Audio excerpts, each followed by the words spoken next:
चलिए आज हम लोग देखने वाले हैं क्या, क्लास 12 का मोलर चालकता केमिस्ट्री का वैद्युत रसायन का एक और लेक्चर देखते हैं। तो आप लोग सपोर्ट करिए बच्चे, शेयर कीजिए। बहुत कम रिस्पांस आ रहा है आप लोगों का। ठीक है, अगर क्लास अच्छी ना लगे तो बात अलग है, लेकिन अगर अच्छी लगे आपको क्लास तो फिर जरूर सपोर्ट करिए। देखते हैं मोलर चालकता क्या होती है।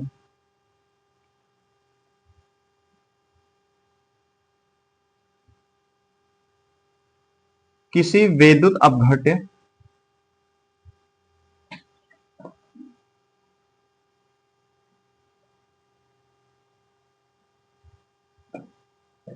किसी विद्युत अपघट्य के एक मोल एक मोल के द्वारा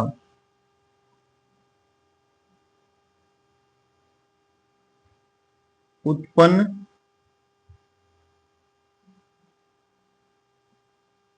आयनों से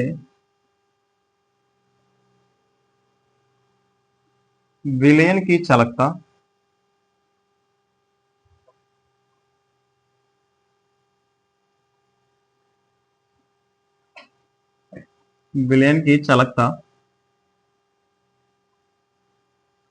मोलर चालकता कहलाती है।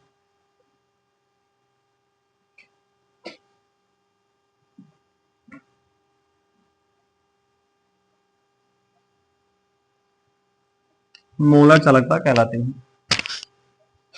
इसे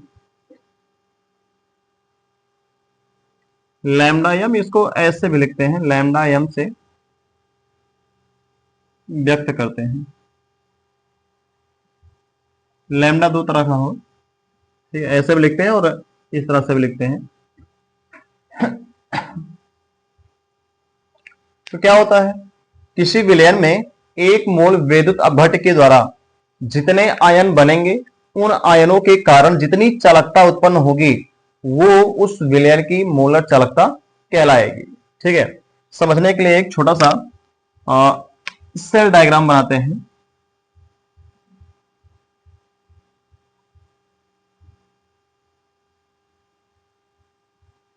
ठीक है, इस विलयन में जो वैद्युत अपघट्य है उसके एक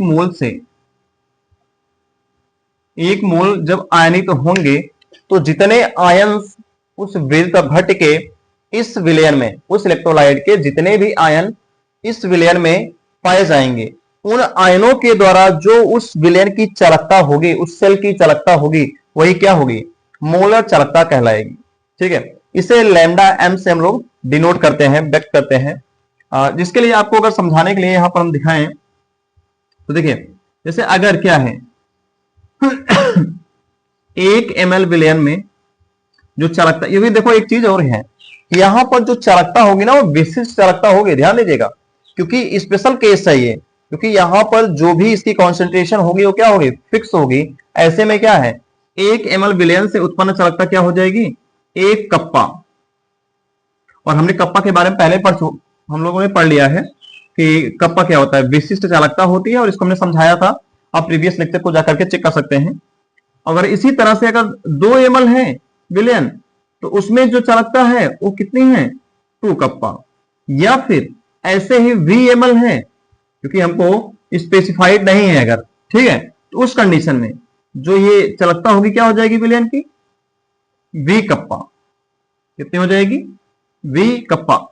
तो ध्यान दीजिएगा, मैं इसी चीज को उठाता हूं, इसी को उठाता हूं, तो हमारे लिए फॉर्मूला क्या बन जाता है कि लैम्डा एम यानी मोलर चालकता क्या होती है, V इंटू कप्पा। V क्या है, यहां पर विलयन का आयतन है।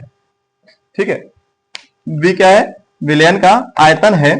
और अगर विलयन का आयतन VML है तो उसमें जो चालकता हो जाएगी क्या हो जाएगी, V कप्पा हो जाएगी। आप यहां से समझ सकते हैं कि 1 ml के लिए 1 कप्पा, 2 ml के लिए 2 कप्पा और VML के लिए V कप्पा।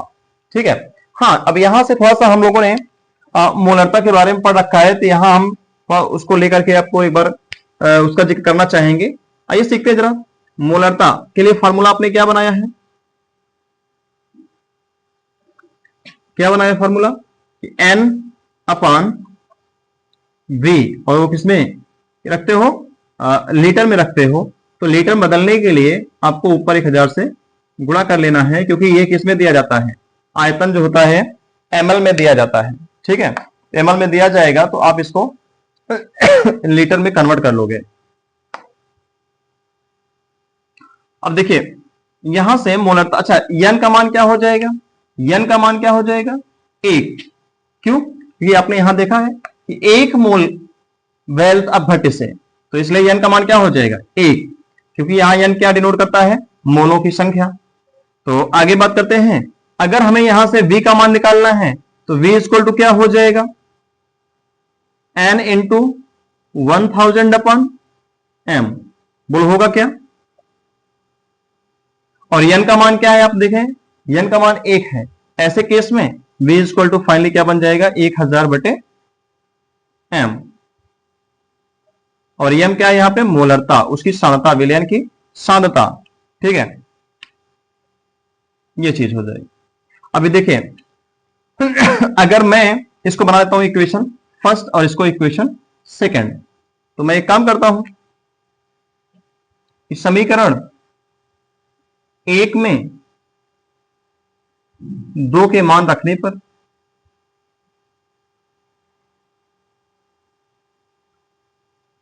दो के मान रखने पर क्या बन जाएगा, लैम्डा एम बराबर, वे का मान रखेंगे हम 1000 बटे एम। ठीक है, 1000 मल्टीप्लाइड बाय कितने से, कप्पा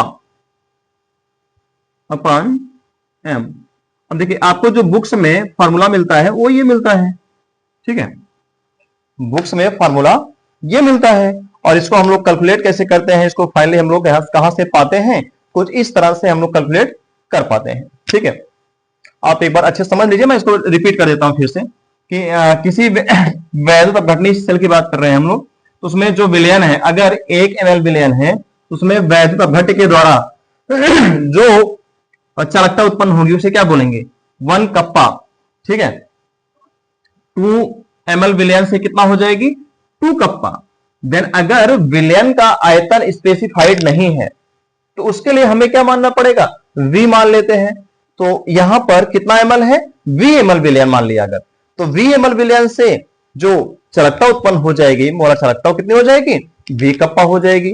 ठीक है, अब हमने क्या किया, इसी v इंटू कप्पा यानी v में, यानी इस आयतन का अगर हम मान निकालें तो हम लोग मोलरता से, क्योंकि ये बात कर रहे हैं किसके, एक मोल वैध घट के, तो हम लोग मोलरता से अगर v का मान निकालेंगे, ठीक है, यहां से अगर m बराबर n इंटू 1000 अपॉन v, क्योंकि मोलरता हम लोगों ने इसको पढ़ रखा है, और v इक्वल टू क्या हो जाएगा, फिर क्रॉस मल्टीप्लाई इधर आ जाएगा, और n into 1000 upon m। Finally अगर हम v का मान उठा करके इसमें अप्लाई कर देते हैं तो हमारा ये फॉर्मूला बन जाता है। ठीक है, अब आपको इससे क्वेश्चन को करने के लिए ये फॉर्मूला आपके लिए एनफ है, और यहीं से आपको जो पूछा जाएगा पूछा जाएगा। ठीक है, तो आप इसको सॉरी नोट डाउन कर लीजिए, और हम लोग इसको मिटा करके फिर बात करेंगे तुल्यांकी चालकता के ऊपर।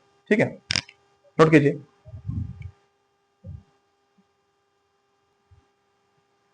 तो चलिए अब लोग देखते हैं हम तुल्यांकी चालकता। ठीक है, क्या होती है तुल्यांकी चालकता।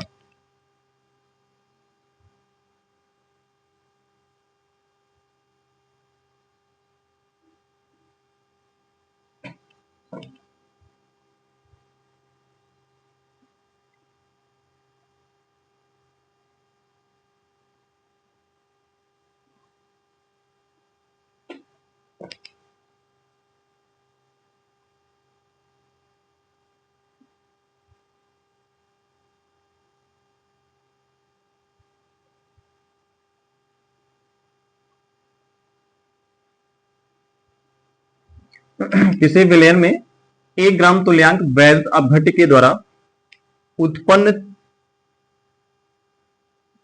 वैद्युत अपघट्य के आयनों के द्वारा, ऐसे लिख लीजिए,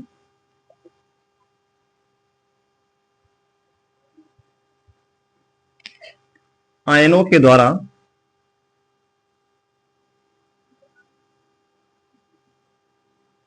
उत्पन्न चालकता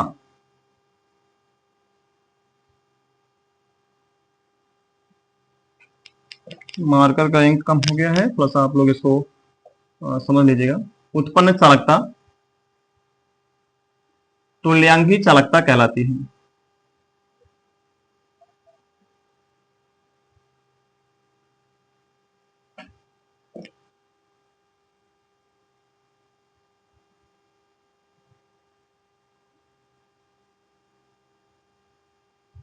ठीक है, तुल्यांकी चालकता कहलाती है और इसे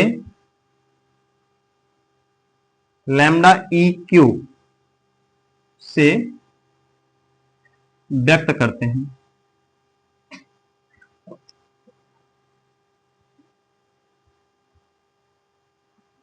चलिए एक बार समझते हैं पहले इसके डेफिनेशन को एक बार अच्छे से। किसी विलयन में 1 ग्राम तुल्यांक वैद्युत अपघट्ट के आयनों के द्वारा, ठीक है, वैद्युत अपघट्ट की मात्रा कितनी है? 1 ग्राम तुल्यांक, उसके आयनों के द्वारा उत्पन्न चालकता उस विलयन की क्या कहलाएगी? तुल्यांकी चालकता कहलाएगी। और इसे लैम्डा ई क्यू बोले तो इक्विवेलेंट ई क्यू से व्यक्त करते हैं। और कहानी वो ऐसी ही कुछ है, और इसको हमने मिटा दिया पर फिर से बना देते हैं।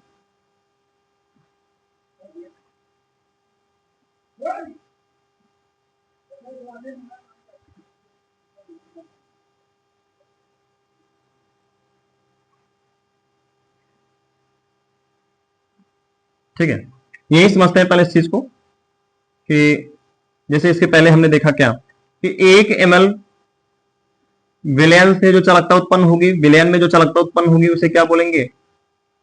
1 कप्पा।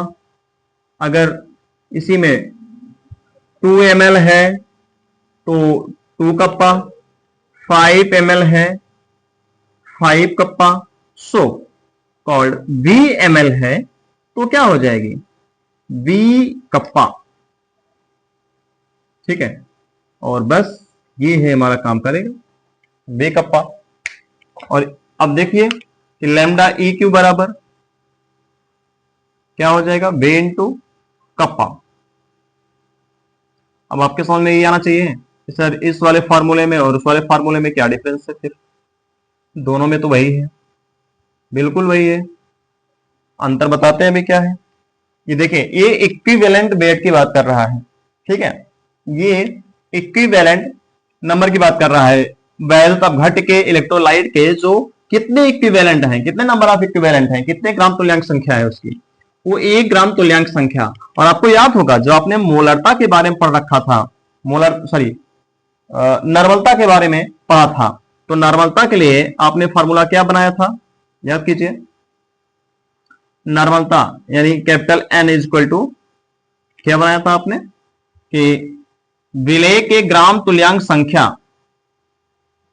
ग्राम तुल्यांक संख्या बटे आयतन। और आयतन को किस में रखा था आपने?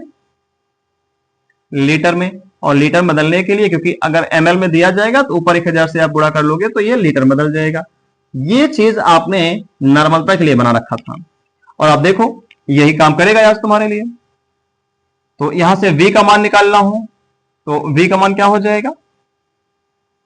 क्रॉस मल्टीप्लाई ग्राम तुल्यांक संख्या का मान कितना है? देखो 1 ग्राम तुल्यांक, तो अगर इसकी जगह मैं उसके मान रखना चाहूंगा वैद्युत अपघट्ट के ग्रामों की ग्राम तुल्यांक संख्या की, तो इसकी जगह क्या हो जाएगी? 1, तो 1 इंटू 1000 अपॉन n।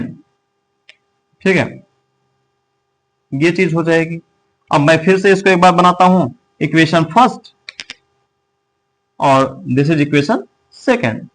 फिर यहां बना लीजिए एक समीकरण 1 में 2 के मान रखने पर,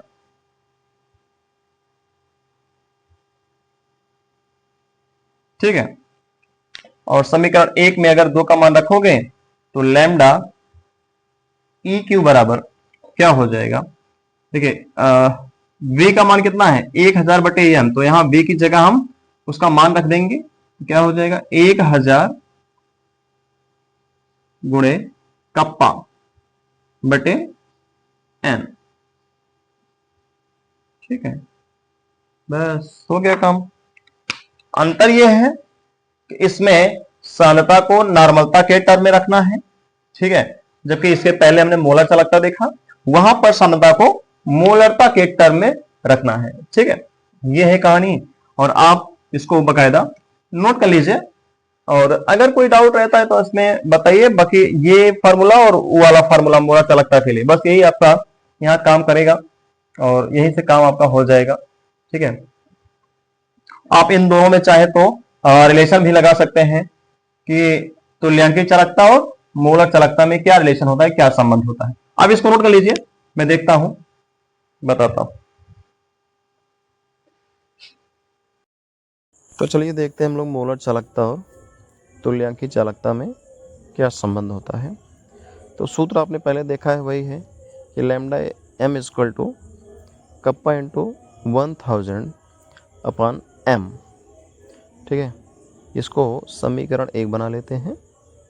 और फिर दूसरा है lambda eq is equal to kappa into 1000 upon n, इसको हम लोग समीकरण 2 बना लेते हैं।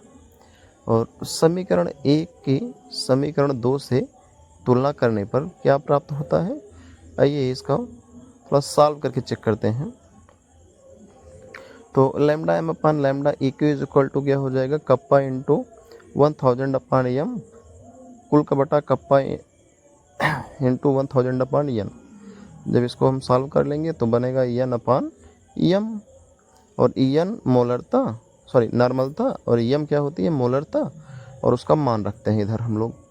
तो नॉर्मलता के लिए क्या हो जाएगा, W इंटू 1000 अपान E इंटू V, E यहाँ पर तुल्यांकी भार है, ठीक है। और फिर मोलरता के लिए W इंटू 1000 अपान MB यानी अणु भार, परमाणु द्रव्यमान या मोलर द्रव्यमान जो आप कहें, इंटू V। और इसको सॉल्व करेंगे तो W से W, 1000 से 1000, और V से V कैंसिल हो जाएगा, बचेगा MB अपान E, ठीक है। और यहाँ E तुल्यांकी भार है, जिसके लिए हम लोग अगर सूत्र निकालें तो मोलर द्रव्यमान बटे संयोजकता होती है, जिसे हम लोग n से दर्शाते हैं संयोजकता को। तो फिर lambda m upon lambda eq is equal to, अगर E का मान रखेंगे तो MB अपान MB अपान n हो जाएगा, जो ऊपर जाएगा तो क्या हो जाएगा, MB इंटू n अपान MB, और MB से MB कैंसिल हो जाएगा, जो कि अणुभार है या मोलर द्रव्यमान है। और lambda m upon lambda eq is equal to क्या बचेगी, सिर्फ संयोजकता, ठीक है।